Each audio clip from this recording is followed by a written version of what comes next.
tinyuka nyegera buhoro nyongorera ndakumva. Ishati yatuburanye kabisa.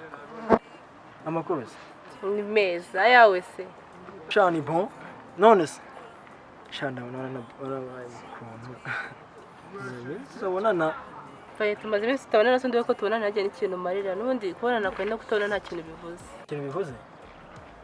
Ura impamvu nabona umwanya nakubonera umwanya urangiye niga nkina box. Urangiye kubita nta inkokora za danje ariko wowe nta kintu nakora sibyo? None se.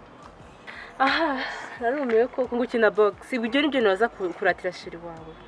Ngo nkumariye ikire ngo nicyo nibyo uri kumbwira. Ahubwo umari ikire nge nase ndasohokanye gusa. Narumiwe. Shiri twitinda muri magambo menshi. Sha numva tumaze iminsi muri lokale tutagenda tutamuvinga kubera gukoresha amaboko cyane. Twaratembera ukuntu tukagenda sibyo? Allez, appelle-moi ton bébé. Ongera manuka samuka donje. Humura ndahari mama uyu mugoroba. Ego sha, gikubite. Ego sha.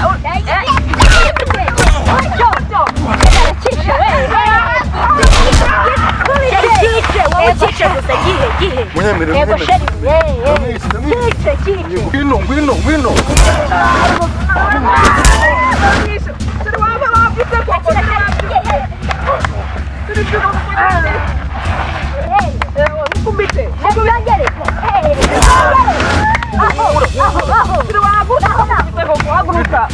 Yewe shararakisha kubita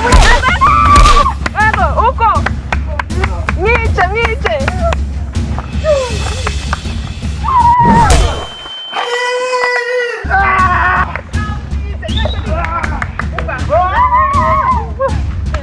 Shari ko ndeba barari kurwana habaye. Tugiye kubaza sibyo? Turashanga n'ikibazo. Genda.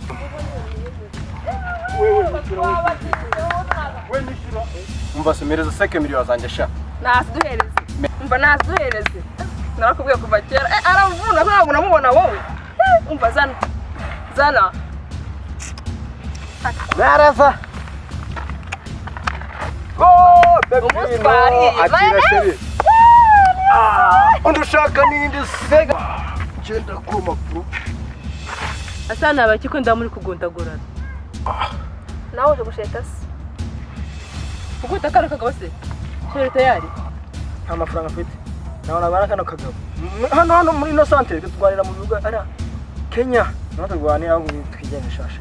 Sheri wanje komeka amafaranga ntago ari kibazo ndayafite. Urafite?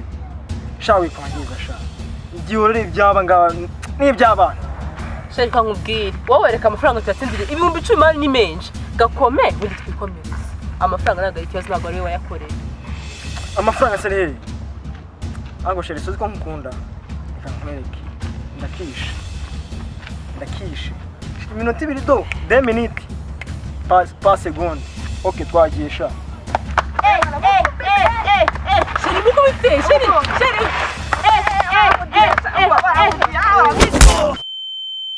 Banje baramwiye. Bamunige. Mwahoza mutwemera kumva tugize ibihumbi 10. Sheri sinakubwiye.